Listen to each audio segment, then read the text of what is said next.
मजबूत लोकतंत्र के लिए मतदान अवश्य करें। जी हाँ, नमस्कार, आदाब। मेरा नाम आमिर है और आप देख रहे हैं KTN न्यूज़ बिहार। आज हमारे साथ जो हैं बिहार यूथ ऑर्गेनाइजेशन के जनरल सेक्रेटरी हैं, जो कि इनका नाम बता दें आपको, फैसल बाबर हैं।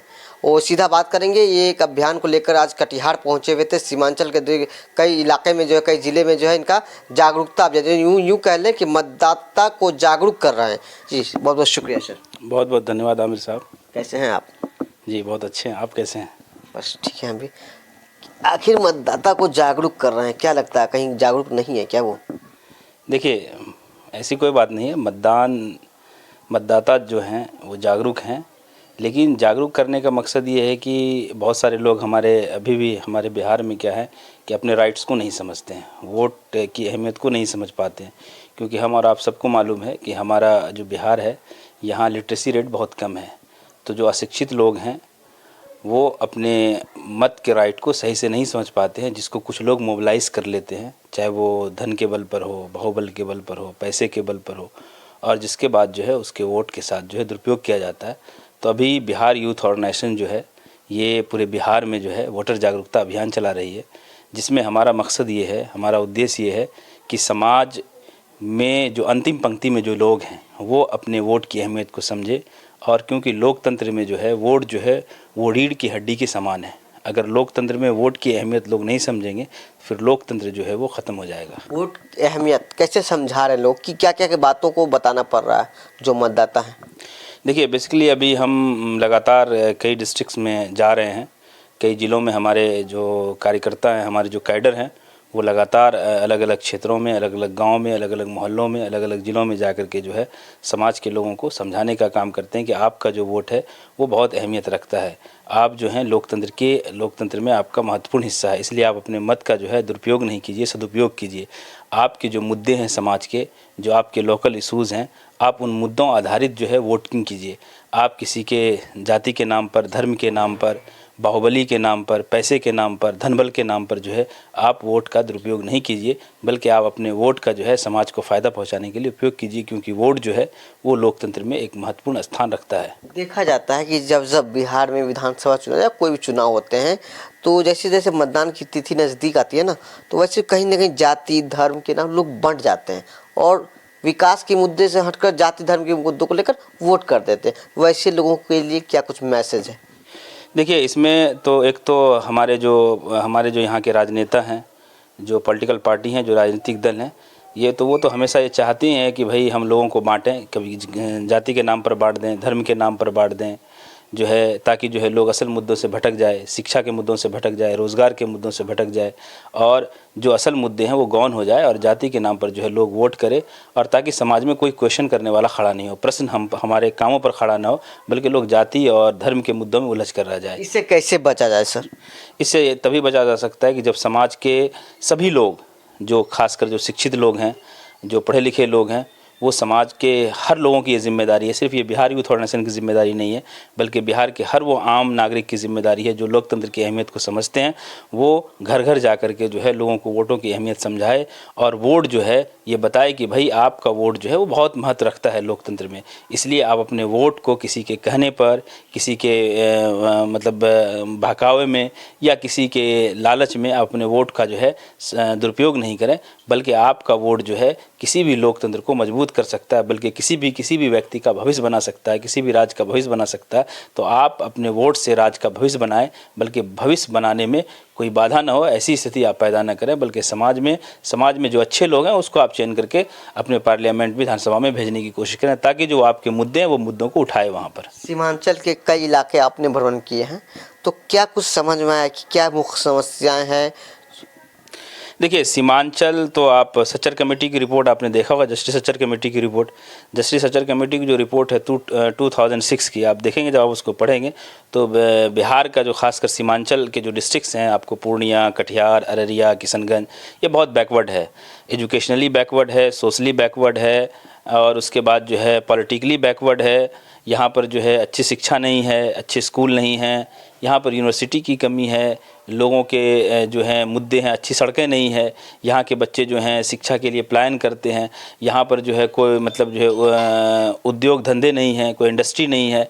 तो बहुत सारे मसाइल हैं यहाँ पर, ख़ासकर आप देखेंगे सीमांचल में, जो आपको ही मालूम होगा कि सीमांचल में अलीगढ़ मुस्लिम यूनिवर्सिटी की ब्रांच खोली थी किशनगंज के अंतर्गत। आप देखेंगे कि वो ज़मीन जो है अभी तक दी गई, लेकिन उस ज़मीन पर जो है अब तक कुछ उस तरह से काम नहीं हो पाया। तो वो कहीं ना कहीं इस तरह के मुद्दे गौन, और ये मुद्दे इलेक्शन में नहीं आ पाते हैं।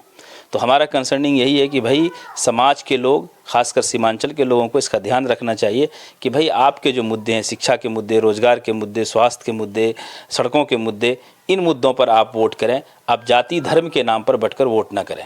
ओवैसी की पार्टी है, उसको आप किस तरह देख रहे हैं? चूँकि जो कई लोग उससे कहते हैं कि किसी एक समुदाय की पार्टी है, वो कैसे देखते हैं इसको?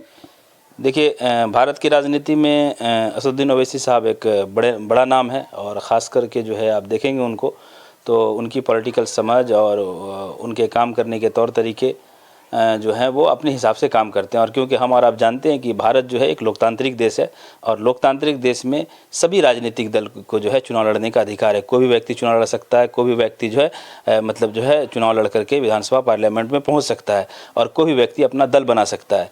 तो उसके तहत अगर असदुद्दीन ओवैसी चुनाव यहाँ लड़ रहे हैं और उनकी पार्टी यहाँ लड़ रही है, तो हम उस पर कुछ क्या कहेंगे? हम तो यही कहेंगे कि भाई हर आदमी आज़ाद है, डेमोक्रेटिक देश है। विपक्ष के लगातार कहते हैं ये वो हैदराबाद तक ही सीमित रहे तो बेहतर है, चूँकि हैदराबाद उसके लिए ठीक है, इस सीमांचल इलाके में एआईएम का कोई वजूद नहीं है। देखिए, इस पर हम बस इतना ही कहेंगे आपसे कि हर आदमी को चुनाव लड़ने का अधिकार है, हर आदमी को वोट डालने का अधिकार है। यही तो हमारे देश की खूबसूरती है। और असदुद्दीन ओवैसी साहब एक पार्टी चलाते हैं, राजनीतिक दल चलाते हैं, तो वो कहीं भी चुनाव लड़ सकते हैं, कहीं भी जा सकते हैं। तो इसमें कोई किसी को मना नहीं करता। फैसला तो जनता के हाथ में है, फैसला तो जनता को करना है। एक सवाल समझ में नहीं आया आज तक, क्योंकि कई लोग ऐसे हैं ना जो कि अगर एनडीए के विपक्ष में कुछ बोलते हैं तो उस पर कड़ी कार्रवाई कर दी जाती है, लेकिन जो लोग आरोप लगाते हैं कि जो ओवैसी साहब कुछ बोलते हैं तो उन पर कार्रवाई क्यों नहीं होती? देखिए, ओवैसी साहब की बातों पर आप लीगल और इलीगल दो तरह की बातें होती हैं। आप ओवैसी साहब जो बातें कहते हैं, क्या वो कॉन्स्टिट्यूशन से आउट ऑफ कॉन्स्टिट्यूशन बोलते हैं? अगर तो इस पर तो हम यही कहेंगे कि हम तो ऐसा नहीं सुना है कि भाई वो आउट ऑफ कॉन्स्टिट्यूशन संवैधानिक और असंवैधानिक कुछ बातें बोलते हैं, ऐसा तो मैंने नहीं सुना है। सीमांचल में बड़ी समस्या है बाढ़, और एनडीए वर्षों से राज कर रही है, 20 वर्षों से लगभग, तो अभी तक इस मुद्दों को ख़त्म नहीं कर पाई है। क्या लगता है ये सिर्फ चुनावी एजेंडा बन के रह जाएगा?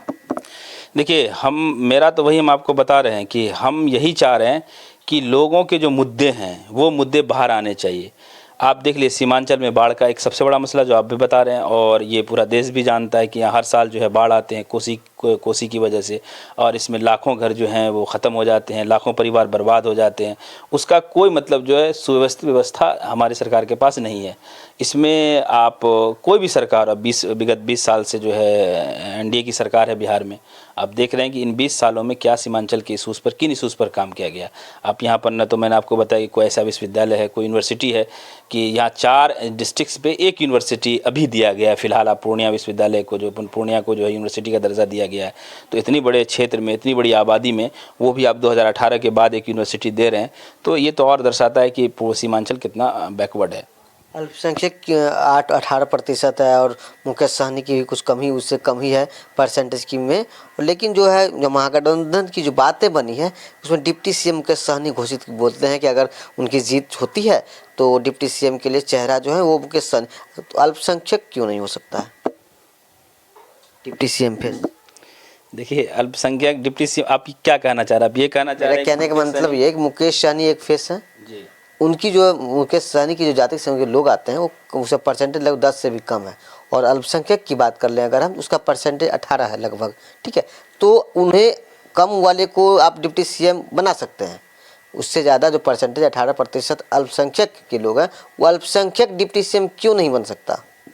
बिल्कुल बन सकता है। इस देश में डिप्टी सीएम क्यों बनेगा? चीफ मिनिस्टर बन सकता है अल्पसंख्यक। हम डिप्टी सीएम तक क्यों सीमित हैं? ये भी तो एक सवाल है ना, कि हम डिप्टी सीएम के लिए ही सवाल क्यों करते हैं। ये एक बड़ा सवाल है कि आप जैसे पत्रकार भी यही सवाल पूछ रहे हैं, समाज भी यही सवाल पूछ रहा है, बुद्धिजीवी भी यही सवाल पूछ रहे हैं कि भाई हमारे डिप्टी सीएम क्यों नहीं घोषित किया गया। भाई आप डिप्टी सीएम तक क्यों सीमित हैं? चीफ मिनिस्टर क्यों नहीं हो सकते बिहार के मुसलमान? क्या बिहार के इतिहास में मुसलमान चीफ मिनिस्टर नहीं रहे? अब्दुल गफूर साहब बिहार के मुख्यमंत्री रहे। तो बिहार में बन सकते हैं मुसलमान मुख्यमंत्री, उप मुख्यमंत्री क्यों बनेंगे? मुख्यमंत्री बनेंगे मुसलमान। मुसलमान नहीं लगता आपको भेदभाव होता है कि जिसकी जितनी आबादी है उसकी उतना हक नहीं मिल पाता है?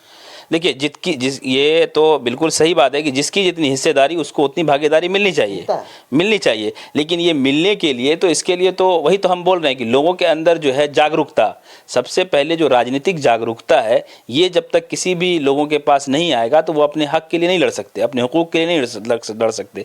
तो सबसे पहले है कि किसी भी व्यक्ति के अंदर राजनीतिक जागरूकता का होना बहुत ज़रूरी है। तो अभी जो हम लोग जो कोशिश कर रहे हैं, जो हमारी कैंपेनिंग चल रही है, वही बात लेकर के चल रही है कि आप जो है अपने राजनीतिक अधिकार को जानिए, आप अपने जो है मुद्दों को जानिए, आप अपने जो है कंसर्न को जानिए, तभी जाकर के समाज भी बेहतर होगा, आप भी बेहतर होंगे, आपके बच्चों का भविष्य भी बेहतर होगा। अंतिम सवाल है, एक मतदाताओं के लिए मैसेज क्या छोड़ेंगे आप? देखिए, हम पूरे बिहार वासियों से यही अपील करेंगे। अभी आप देखा है ना, प्रथम चरण का चुनाव तो संपन्न हो चुका है, प्रथम चरण का चुनाव संपन्न हो गया है। सेकेंड चरण में जो द्वितीय चरण में चुनाव 11 नवंबर को है। मैं खास करके 11 नवंबर का जो चुनाव जहाँ जहाँ चुनाव है, मैं उन पूरे बिहार वासियों से यही अपील करूँगा कि आप द्वितीय चरण में जहाँ जहाँ मतदान होने वाले हैं, आप वहाँ के जो मुद्दे हैं, जो लोकल मुद्दे हैं, शिक्षा, स्वास्थ्य और सड़कें, बिजली, आपकी जो मूलभूत समस्याएं हैं, यूनिवर्सिटी, विश्वविद्यालय, आप इन मुद्दों को देख करके वोट कीजिए। आप जाति धर्म के आधार पर जो है वोट नहीं कीजिए। अगर आप जाति धर्म के आधार पर वोट करते हैं तो फिर 5 साल आपको रोना पड़ेगा और फिर आप उनसे सवाल नहीं कर पाएंगे। तो इसलिए जब भी आप अपने प्रतिनिधि से सवाल करते हैं तो आपको मूलभूत मुद्दों के साथ उनके पास जाना होगा। आप अपनी डिमांड के साथ उनको वोट कीजिए, न कि जाति के नाम पर, न कि धर्म के नाम पर। मैं पुनः यही कहूँगा कि जो अभी द्वितीय चरण में जो मतदान होने वाले हैं, खास करके उसमें ज़्यादा से ज़्यादा जो लोग हैं मतदान करें, मतदान का परसेंटेज भी बढ़े। क्योंकि लोग क्या है, बहुत सारे लोग देखते हैं क्या वोट करने नहीं जाते हैं, घर में रहने के बावजूद भी वोट नहीं डालते हैं। ये भी एक बड़ा प्रॉब्लम है। तो हमारे कहने का मतलब ये है कि गांव के, हमारी सबसे अपील है पढ़े लिखे नौजवानों से, युवाओं से, बुद्धिजीवियों से, समाज सेवी से, कि भाई आप अपने क्षेत्र में, आप अपने ज़िलों में ज़्यादा से ज़्यादा मतदान कराएं। जब ज़्यादा से ज़्यादा मतदान होगा तो लोकतंत्र स्वस्थ होगा, मजबूत होगा और सामाजिक लोकतंत्र मजबूत होगा और एक बेहतर जो है मैसेज जो है यहाँ से जाएगा। पूरा परिचय दीजिए। मेरा नाम फैसल बाबर है, मेरा ताल्लुक़ पूर्णिया ज़िला से है और मैं अभी Bihar youth organisation general secretary की जिम्मेदारी है हमारी अभी, और फिलवक्त पटना रहना है हमारा। Thank you. यकीनन हमारे साथ जो थे आपको सारी बातें को बताया, मतदाता को जो है मतदान करने के लिए जो है किस तरह जागरूक किया जाए, वो सभी बातें को बताया। बहरहाल यह भी बता दें आपको, कटिहार में भी डिस्ट्रिक्ट एडमिनिस्ट्रेशन से लेकर तमाम जो लोग हैं, सभी लोग डोर टू डोर जा रहे हैं, गाँव तक पहुँच मतदाता को कैसे जागरूक किया जाए, इसके लिए अहम कदम उठाए जा रहे हैं। फिलहाल कटिहार से शंकर के साथ आमिर खान की रिपोर्ट।